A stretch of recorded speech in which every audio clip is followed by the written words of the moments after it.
Hello everyone. In this video, I'm going to go over the homework on counting without order. So the first question says, 30 people enter a competition where 5 winners will be selected. How many possible outcomes are there for each situation below? And then we have the hint here to think about whether the orders that the winners are selected in makes a difference to the outcome or not. Now I have my cat here with me, and sometimes when I start talking, he also wants to contribute to the conversation, so if you hear any strange noises, I'm going to blame that on the cat, and we'll see what happens. Okay, so in the first question, all 5 winners will receive different prizes. So in this case, it makes sense to use the different orders of selecting the 5 people to assign the different prizes. So basically, like, we can have a decision-making process where we have first select the person for the first prize. So that can be our first decision, and then our second decision will be select who wins the second prize. And we'll just keep going like that. So for the first part, we have, there's 30 people, so we have 30 options of how to do that. Second prize, now we've already picked someone, so we only have 29 options for who can win that. And we're just going to keep going like that. And in the end, we have to do 5 prizes, right? So it's just going to be like this, 30, 29, 28... 27, 26. Now, on the other hand, if all 5 winners receive identical prizes, so the issue with using the same answer as before is that what we did up here is counting the number of ways to pick 5 people in a particular order. So for example, like A winning the first prize and B winning the second prize and C winning the third prize would be considered different from C winning the first prize and B winning the second prize and A winning the third prize. And that's all those different outcomes with the different orders are what this number counts. But when they're all winning the same prize, there's no difference between whether you won first prize or third prize, right? So in this case, we want to do a method of counting where order doesn't matter, and that's what you need combinations for.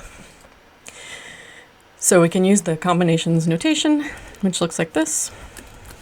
So we're going to have a top number and a bottom number. Bigger number on top, that's what you're choosing from. Smaller number on the bottom, that's how many you want to choose. Oops, it should be 5. So this is the number of ways to choose 5 people from a group of 30 people in no particular order. All right, and once we have those 5 people, we're just going to give them all their identical prize. Okay, part C here. 1 winner will receive a grand prize, and the other 4 winners will receive identical consolation prizes. So there's actually a number of different ways to do this, and they're all going to give you the same answer, but they kind of look a little bit different.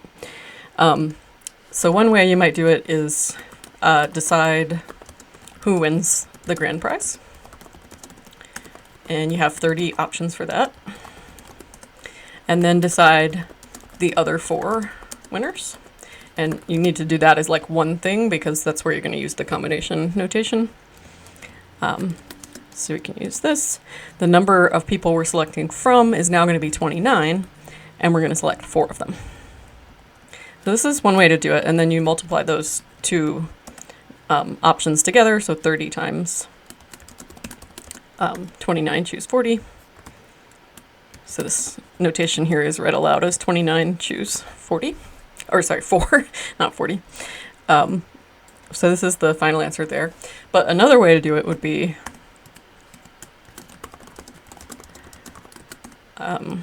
so we could do it like first choose those 4 people from the 30, and then choose another person from whoever's left to be the grand prize winner. So at that point, you've already chosen 4, so there will be 26 left. And then there's even another way to do this, and that is if you choose all 5 people in no particular order, and then you choose one of those 5 to be the grand prize winner. And the funny thing is that actually all of these, they look different, but they actually all give you the exact same answer. If you get a computer or a calculator and just actually plug in what do these give you, they all give you the same number. All right, so these are all equally valid ways to do it, depending on how you want to break down the decision process. Okay, number 2, the U.S. Senate currently has the following composition. I went to senate.gov and just got this information there. So Republicans and Democrats, there are 2 independents, Sanders and King, and they both caucus with the Democrats, so I listed them under that row. And then we have men and women.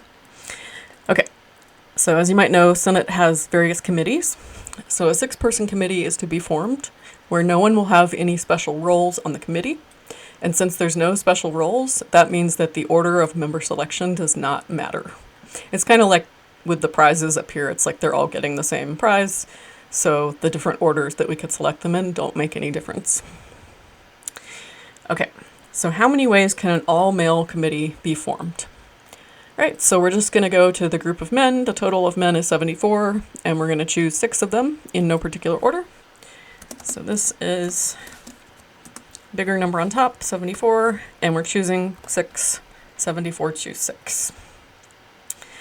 How many ways can an all-female committee be formed? Same way. So we go to the entire group of women, which is 26, and choose 6 of them. Now it's a little more tricky. How many ways can a committee be formed that is half Republican and half Democrat? So you have to figure out how many Republicans you need and how many Democrats you need. So if it's half and half on a 6-person committee, we need 3 Republicans and 3 Democrats. So this is 2 decisions that we have to make. We have to, I kind of imagine it as like we have a box with all the Republicans' names in it, and we're going to reach in this box and grab 3 names. And then we're going to have a box where we have all the Democrats' names, and we're going to reach in there and grab 3 names. It's kind of more funny if you imagine that it's actual people in the box and you're grabbing them, but if we were really going to do it, we would just use names, I'm sure. Okay, so how many Republicans? Let's see, 53, and then we're choosing 3 of them. And then Democrats, 47, and then we're choosing 3. And we have to make both of these decisions to get the final, or to get one complete outcome. So we're going to multiply these together. Okay, so it's a series of 2 decisions. All right, now we're going to do the same thing, but just half men and half women. It's pretty much the same thing, just different numbers. So men, we have 74, and we choose 3. Women, we have 26, and we choose 3. Part E, how many ways can a committee be formed with 4 men and 2 women? So again, it's like pretty much the same as the last one. Take our 74 men, choose 4 of them. Take our 26 women, choose 2 of them. Okay, so now for a different type of question. Suppose the committee is going to be formed randomly and all outcomes are equally likely. That is, if you really did it randomly, they would all be equally likely. Which is rarer, getting half men and half women, or 4 men and 2 women? And then why do you think that's the rarer event when you think about the Senate composition, like these numbers that are in the table? Okay, so to figure out which one is more rare, we have to actually calculate these numbers. So I'm just going to use Google to do that, and I'll show you. Okay, so I'll just show you guys what I typed into Google here for the first, this is for the first one. So you can just type into the Google search bar like this, in words, 74 choose 3 times 26 choose 3, and we get this giant number here, which I'm going to copy and put here, and maybe I'll insert some commas so I can see it a little better. 168 million approximately. And then for the other one, I'm going to change this to 4, and I'm going to change this one to 2. And I'm getting this number.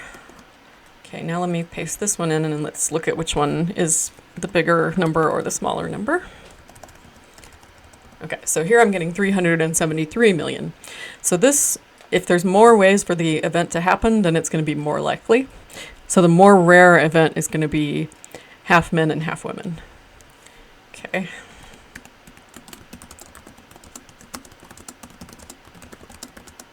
And why is that more rare? When you look at the Senate composition, so we were looking at half and half versus 2/3 men, 4/6 is 2/3, and 1/3 women.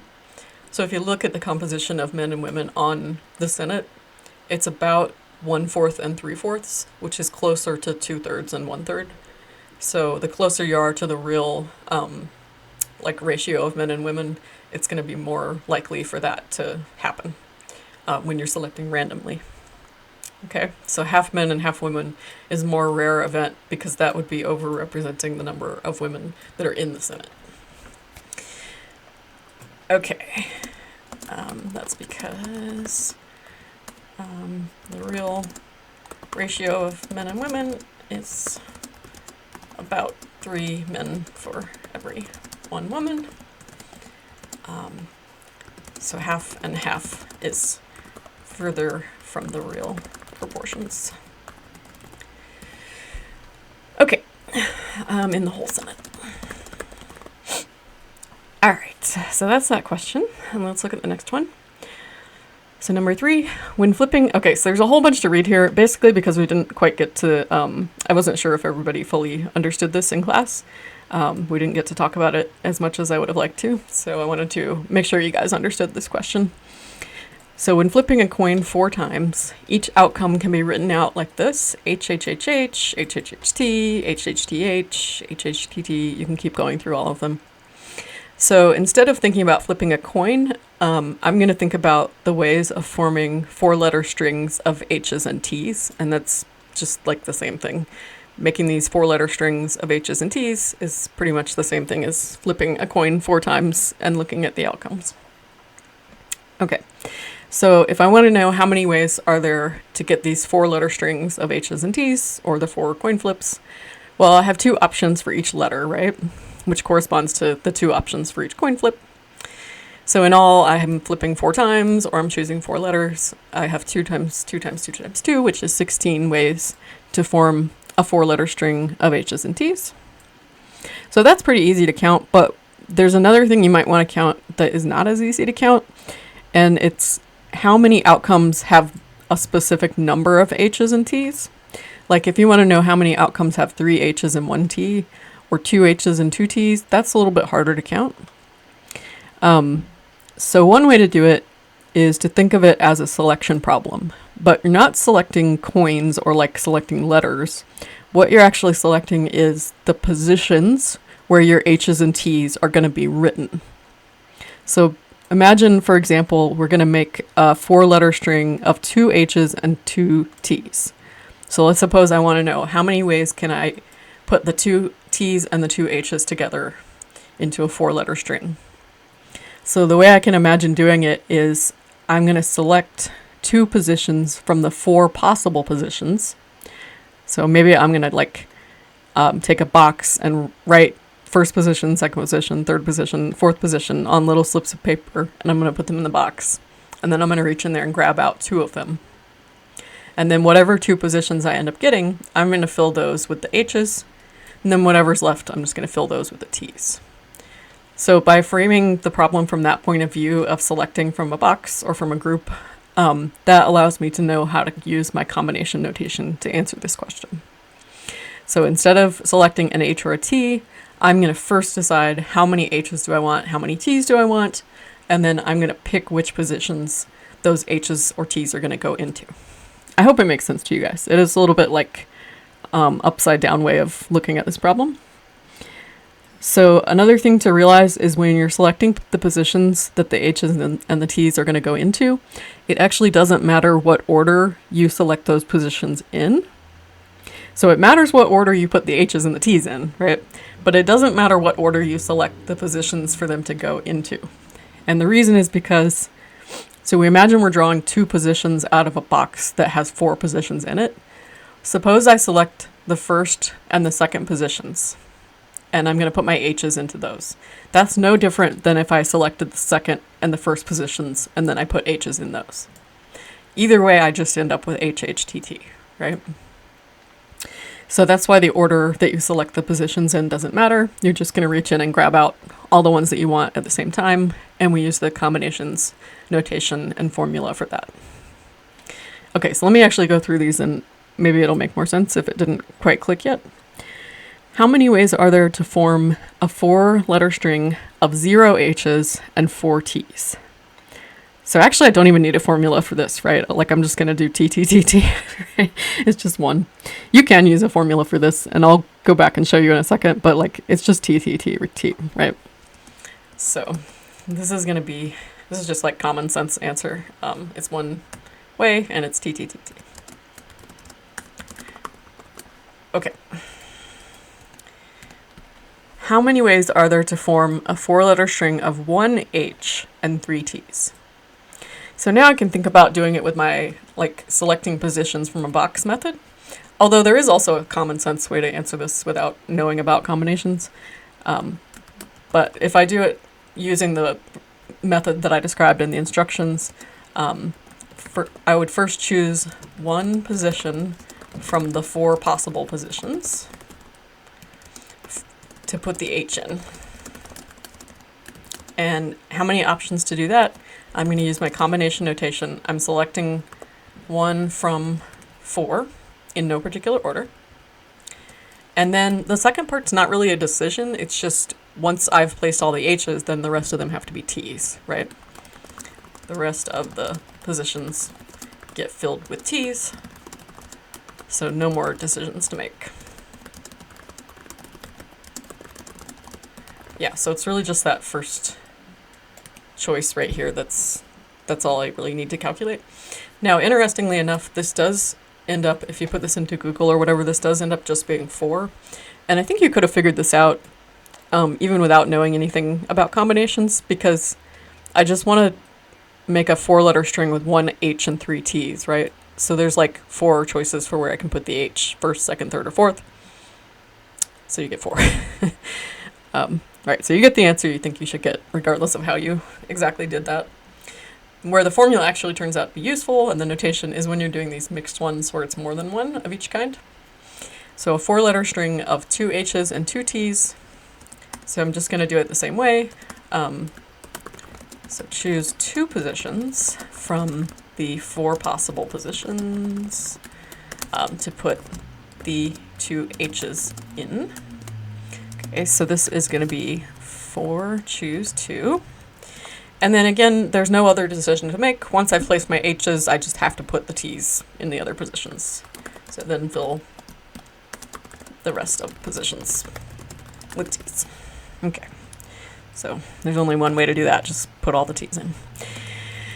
All right, and 4 choose 2 is just some number. I think it's 6, if I remember correctly. How many ways are there to form a 4-letter string of 3 H's and 1 T? Now, if you think about it, it didn't really matter what letters we used, right? Like I could have used A's and B's or X's and Y's. So answering this question it should be the same answer as what we got up here for 1 H and 3 T's. And it is. So you can do it using the methodology that we've been doing, or you can give kind of like an argument of it should be the same as this other answer. So if we just kind of continue the method I was describing for the other 2, we choose 3 positions from the 4 possible ones to put the H. Sorry, I just realized this was ungrammatical up here. To put the H in. I think I've mentioned before that I have ADHD, and I have this horrible tendency to like skip over words when I'm writing because of that. Okay, and then the rest of the remaining position, it'll just be 1 gets a T. Okay, and 4 choose 3 is actually just 4 again, so it does end up being this number again. All right, and then for the last one, same as the first one, if you want to have 4 H's and 0 T's, it's just H, H, H, H. Oh, I need to go back and actually fill in the different ways. And what's interesting about this answer too is you actually can get this answer the same way we've been doing these ones, like 4 choose 1, 4 choose 2, 4 choose 3. If you just keep going and you do 4 choose 4, it actually is 1. So you would get that even if you just continued with this formula here. And just continued the pattern. And you can continue the pattern upwards too, like 3, 2, 1. If you had done 4 choose 0 up here, that also is 1. So 4 choose 0 is the number of ways to choose 0 things from 4 things. And then the way you can choose 0 things from 4 things is just stand there and don't pick anything. It's real easy. Okay, let me go back and fill in the different ways to actually do this. So for the 1 H and 3 T's, I'll just start with H in the first position, and then H in the second position, H in the third position, and then H in the fourth position. And I'll do the part D the same way. So 3 H's and 1 T, I'll do T first, T second, T third, and T fourth. Now for the 2 and 2, it's a little more tricky. You might, to be systematic, like do all the ones that start with H and then do all the ones that start with T. So if I want to start with H, then for my other three like spaces here, I basically have three choices for where to put the other H. So I'll just do them in order. So like H in that position, starting with H, and then H, the second H in the second possible position, and then starting with H and putting the other H in the third possible position, like that. And now I'm going to do all the ones that start with T. So if I start with T and I have three spots left and I have to put two H's, well, I can either put them second and third, or like these two middle spots, or I can put them first and third, like that and that, or I can put them second and third. So I'm just going to go through those three possibilities. So H, H, T, T, H, T, H, T, T, H, H. And I think, if I'm not mistaken, these should be actually in alphabetical order with the way I've done them. And that is, this number is 6 if you want to check that on Google or your calculator. So we got 6 outcomes here. And these should add up to 16, right? Because there's total 16 ways to form a 4-letter string of H's and T's. So let's just double check. 1, 2, 3, 4, 5, 6, 7, 8, 9, 10, 11, 12, 13, 14, 15, 16. Okay, good. All right, now for the last question. Assuming all outcomes are equally likely, use your answers from part A to E to identify the most likely number of heads and tails that you would see when flipping a coin 4 times. And is this answer surprising or unsurprising? Okay, so I should actually like write down what these numbers were. So this one was 6. So in order to answer the likelihood thing, we actually need the real numbers. So for A and E, it was only one way. For B and D, it was 4 ways that it could happen. But then for part C, there's 6 ways it can happen. So if all of these outcomes are equally likely, the 6 ways is the most likely one. Because that's just 6 out of 16 possibilities, so that's more likely. All right, and then so the number of heads and tails that you're most likely to see then is half and half. 2 heads, 2 tails. Now, does that make sense? Yeah, I mean, I don't think it should be too surprising, right? Because you have a 50-50 chance of flipping heads or tails. So the most likely thing to see would be half and half. All right, so we'll just write that down here. So the most common was 2 heads and 2 tails, since that can happen 6 ways. Not surprising, since there's a 50-50 chance of heads and tails, so 50-50 split of heads and tails makes sense, right? All right. Okay, well, that was the homework, and send me an email if you have any questions. Otherwise, hope it made sense.